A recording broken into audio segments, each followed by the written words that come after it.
Dear fellow students, good morning. You are welcome to our channel Jai Hind Vidya Mandir again. Today we are going to learn the generation of identities. हमने trigonometry के previous video में आपसे कहा था कि identities कैसे बनती हैं, इसके विषय में हम पढ़ेंगे। तो चलिए शुरू करते हैं। सबसे पहले मैं आपके सामने कुछ एक फॉर्मूला लिखूंगा जो कि पाइथागोरस थ्योरम का है।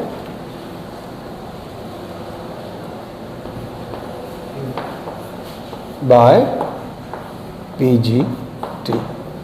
बाय पीजीटी तो हमें पता है पाइथागोरस थ्योरम बोलती है कि हाइपोटेन्यूज का स्क्वायर जो इक्वल है परपेंडिकुलर स्क्वायर प्लस बेस के स्क्वायर के। अब यहाँ पर हम देखेंगे कि हमारे पास में हाइपोटेन्यूज क्या है। हमारे पास में जो ट्रायंगल हमने एबीसी लिया है, इस ट्रायंगल में हाइपोटेन्यूज क्या है, बेस क्या है, परपेंडिकुलर क्या है, और इसी ट्रायंगल के अकॉर्डिंग या इसको कॉन्टेक्स्ट बनाते हुए हम इस पूरी आइडेंटिटीज के जनरेशन को समझेंगे। देखिए, सबसे पहले मेरे पास हाइपोटेन्यूज है AC। इसमें आपको थीटा का भी ध्यान नहीं रखना पड़ता।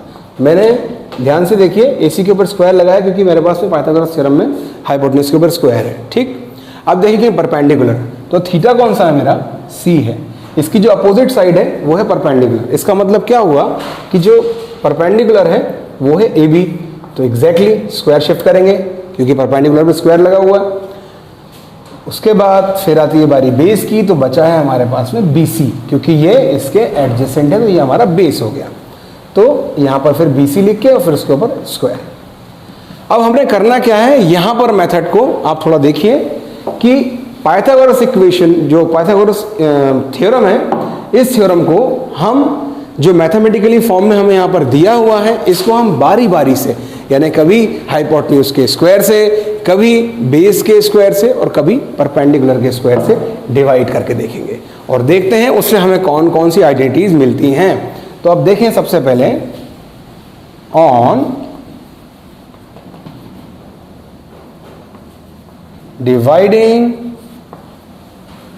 इसको मैं इक्वेशन फर्स्ट नाम दे देता हूं। On dividing equation first by, सबसे पहले AC से करके देखते हैं, यानी कि हाइपोटेन्यूज से, बाय AC स्क्वायर, या आप लिख सकते हैं हाइपोटेन्यूज का स्क्वायर।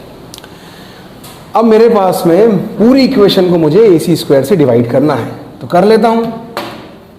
AC का स्क्वायर, पहले तो वैसा का वैसा मैं इसको उतारूंगा जैसा मेरे पास में ये ऊपर लिखा हुआ है। अच्छा, गिवन सर्कमस्टेंसेस छोड़ने नहीं होते मैथ्स के, कि आपको इंपॉर्टेंट बात याद रखनी है कि कभी भी जो गिवन सर्कमस्टेंसेस है उन्हें हमें छोड़ना नहीं, उनके साथ रहते हुए सॉल्व करना होता है। ठीक, तो जो चीज़ें जैसी हैं वैसा लिखते जाएंगे और फिर आगे मैनिपुलेट करते रहते हैं उन्हें। फिर देखिए BC का स्क्वायर, ठीक, ये मेरे पास में पहले से था, मैंने लिख दिया। अब मैंने क्या कंडीशन रखी है, on dividing equation first by AC square, तो मैंने क्या करा, होल इक्वेशन को AC स्क्वायर से डिवाइड कर दिया। अब होल इक्वेशन बोला है, किसी एक टर्म की बात नहीं हुई है, होल इक्वेशन मतलब पूरी की पूरी इक्वेशन। ठीक है, अब यहां पर यूज होगा इस चार्ट का जिसके बारे में हम पहले भी पढ़ चुके हैं। देखिए, सबसे पहले तो देखिए कॉमन टर्म्स हैं, डिवाइड में है तो क्या होंगी, कैंसिल। और जब भी डिवाइड में कॉमन टर्म कैंसिल्स होती हैं तो उनकी जगह पर आता है 1। क्यों, अगर मान लीजिए आपके पास में 2/2 लिखा हुआ है, इसको आप कैंसिल करेंगे तो 2 1 2। क्लियर हुआ, तो इसीलिए कॉमन टर्म जब भी हम डिवाइड में कैंसिल करते हैं तो उनकी जगह पर हम रखते हैं 1। अब हम देखते हैं इसके बाद, यहाँ पर देखिए AB/AC। अब इनका तो कुछ कर नहीं सकते क्योंकि टर्म्स पूरी अलग अलग दिख रही हैं। यहाँ पर AB/AC है, BC/AC है, जिनका कोई रिलेशन भी आपस में खास नहीं है। लेकिन प्रीवियस वीडियो में मैंने आप लोगों को ट्रिग्नोमेट्रिकल रेशियोज पढ़ाए थे, उन रेशियोज को मैंने यहाँ पे लिखा भी हुआ है, आप फिर से ध्यान दे सकते हैं। सचिन तेंदुलकर सेंचुरी ठोके, पाकिस्तान बड़ा परेशान। ठीक, इसको याद करने की ट्रिक है ये। हैरान हुए बांग्लादेशी, सेंचुरी शतक सेंचुरी। इस ट्रिक से आप इसे याद रख सकते हैं। और जब हम दिस वर्ड देखते हैं, दिस वर्ड देखते हैं, दिस वर्ड देखते हैं, तो देखते हैं क्या बनता है। इसको हम साइन समझेंगे, ये कॉस है और ये टैन है, ठीक है। ये साइन है, ये कॉस, ये टैन। अब देखिए साइन का रेशो क्या दिया हुआ है, P अपॉन H। क्या दिया हुआ है, P अपॉन H। कॉस का क्या दिया हुआ है, B अपॉन H। टैन का क्या दिया हुआ है, P अपॉन B, ठीक। अब यहां से साइन का जो रेसिप्रोकल है कॉसेक, कॉसेक का रेशो क्या बन रहा है, देखिए H अपॉन P, सेक का H अपॉन B, कॉट का B अपॉन P। इससे अब हम इसके आगे की जो क्वेश्चन सॉल्व होना है वो इस रेशो से हम सॉल्व करेंगे। देखिए AB अपॉन AC, सबसे पहले देखेंगे AB है क्या, AB क्या है, परपेंडिकुलर है। क्या है, परपेंडिकुलर। अब देखते हैं AC, AC क्या है हमारे पास में, हाइपोटेन्यूज है, हाइपोटेन्यूज है AC। अब देखिए AB मतलब परपेंडिकुलर और अपॉन में हाइपोटेन्यूज, यानी कि perpendicular upon hypotenuse, perpendicular upon hypotenuse. इस समय देख रहे हैं तो किसका है ये रेशो, साइन का। तो हम क्या करेंगे, इस पूरी टर्म को साइन लिख सकते हैं। लेकिन देखिए इंपॉर्टेंट चीज़ क्या है यहाँ पर, एक चीज़ जो ध्यान देने वाली है वो ये है कि यहाँ पर टर्म के ऊपर क्या लगा हुआ है, स्क्वायर। तो सबसे पहले क्या लगाएंगे, स्क्वायर। और साइन क्या, क्या साइन, एंगल की कॉन्टेक्स्ट में बात हो रही है ना, और एंगल क्या है हमारा, थीटा। तो हम यहाँ पे लिख देंगे साइन स्क्वायर थीटा। क्लियर हुआ। अब इसी तरह आप सोचिए कि इस वाले में कौन सा रेशो लग रहा है, देखते हैं BC अपॉन AC। BC क्या है, बेस है, और AC हमारा हाइपोटेन्यूज है, बेस अपॉन हाइपोटेन्यूज। अब जरा देखिए बेस अपॉन हाइपोटेन्यूज मतलब ये हुआ कि किसकी बात हो रही है, बेस अपॉन हाइपोटेन्यूज कहाँ मिल रहा है, कॉस में। कहाँ मिला, कॉस में, वेरी गुड। तो सिमिलरली यहां पर मैं कॉस लिखूंगा, और जैसा कि मैंने प्रीवियस में स्क्वायर लगाया था, मैं स्क्वायर लगाऊंगा। देन मेरा एंगल क्या है, थीटा, तो मैंने यहां पे थीटा लगा दिया। तो यहां पर आपके पास में ट्रिग्नोमेट्री की फर्स्ट आइडेंटिटी आ गई, sine square theta plus cos square theta equal to 1। ये आप याद भी करते रहते होंगे। तो ये जनरेट कैसे होती है ये मैंने आपको बता दिया। अब इसी तरह देखिए मैं कुछ थोड़े बहुत चेंजेस करूंगा और अगली आइडेंटिटी निकाल के दिखाता हूं। देखिए ध्यान से, अब मैं यहां पर बस एक छोटा सा चेंज करूंगा कि जो मैंने पहले हाइपोटेन्यूज से डिवाइड किया था, अब की बार परपेंडिकुलर से डिवाइड कर दूंगा, ठीक है। तो आप लोग भी मेरे साथ परपेंडिकुलर से इसको डिवाइड करेंगे, ठीक है। थोड़ा सा बस देखिए, यहाँ AC स्क्वायर वैसे ही रखते हैं, ठीक। और on dividing perpendicular means AB का स्क्वायर। ये क्लियर होना चाहिए, परपेंडिकुलर क्या है, बेस क्या है, हाइपोटेन्यूज क्या है। जब तक ये क्लियर नहीं हो रहा है तो फिर ये करने का कोई फायदा भी नहीं है। इसलिए पहले ही क्लियर कर लेना है कि कौन सा ये थीटा है, थीटा के अपोजिट साइड परपेंडिकुलर होती है, उसकी एडजेसेंट साइड बेस होती है। ये आपको क्लियर होना चाहिए, ठीक है।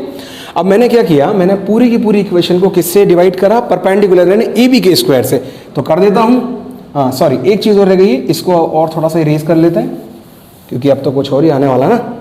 अब देखते हैं AB का स्क्वायर, ठीक। अब AB के स्क्वायर से पूरी इक्वेशन को डिवाइड करना है मुझे, तो मैं यहाँ पे AB के स्क्वायर से कर देता हूँ। अच्छा आप लोग अपनी कॉपी में ऐसे कट करके मत करना, इसको आपको अलग से करना है, यानी पूरी प्रोसेस आपको शुरू से आगे तक दोबारा करनी, ठीक है। यहाँ टाइम बचाने के लिए मैंने ऐसा किया। अब AB का स्क्वायर यानी होल इक्वेशन डिवाइड होगी तो सारी की सारी टर्म्स होंगी ना, एक टर्म से डिवाइड नहीं कर सकते। अब देखते हैं सबसे पहले AC upon AB, AC upon AB means hypotenuse upon perpendicular. देख लो कहाँ से मिल रहा है, यहाँ से मिल रहा है क्या, अरे नहीं यहाँ तो है ही नहीं हाइपोटेन्यूज। इधर से देखेंगे, इस डायरेक्शन में देखेंगे तो देखते हैं हाइपोटेन्यूज अपॉन परपेंडिकुलर कौन सा मिला, कॉसेक। कौन सा मिला, कॉसेक। तो हमने सबसे पहले क्या लिखा यहाँ पे, कॉसेक, और वही रीजन वही है स्क्वायर, और देन थीटा कौन सा हमारा, तो वो हमने लिख दिया, किस एंगल की बात हो रही। अब देखते हैं, यहाँ तो सिंपल है, एक जैसी टर्म है ना, एक जैसी टर्म है तो क्या होने वाली है, कैंसिल, और आंसर क्या आने वाला, 1। ये भी मैंने ठीक इससे थोड़ी देर पहले समझाया था, आपको समझ में आ गया होगा। फिर ये प्लस का साइन वैसे का वैसा, इस बात को आपने ध्यान रखना है, ठीक। अब देखते हैं BC अपॉन AB क्या है, तो BC क्या है हमारा, बेस है। BC क्या है, बेस है, और AB क्या है, परपेंडिकुलर। फिर से चेक करते हैं, बेस अपॉन परपेंडिकुलर क्या मिला हमें, कॉट। क्या मिला, कॉट, बेस अपॉन परपेंडिकुलर। तो ठीक हमने यहाँ लिखा cot then square then theta. ये हमारी अगली आइडेंटिटी आ गई। अभी इसी में आपको अगर कॉट स्क्वायर की वैल्यू पूछ लें कि cot square theta equal to क्या होगा, तो इस 1 को हम यहाँ ट्रांसफॉर्म कर देंगे तो कॉस स्क्वायर थीटा -1 हो जाएगा। या मैं लिख ही देता हूँ यहाँ पर एक आइडेंटिटी जो है वो कैसे मैनिपुलेट होती है, कॉस स्क्वायर थीटा और ये -1 is equal to cot square theta, ठीक है। अब मैं आप लोगों की जो है छोटी सी एक ड्यूटी लगा रहा हूँ कि आप लोगों को अगले जो साइड है बची क्या है हमारा BC, आपको BC से डिवाइड करना है और उसके बाद देखना है कौन सी आइडेंटिटी हमारे पास में आती है।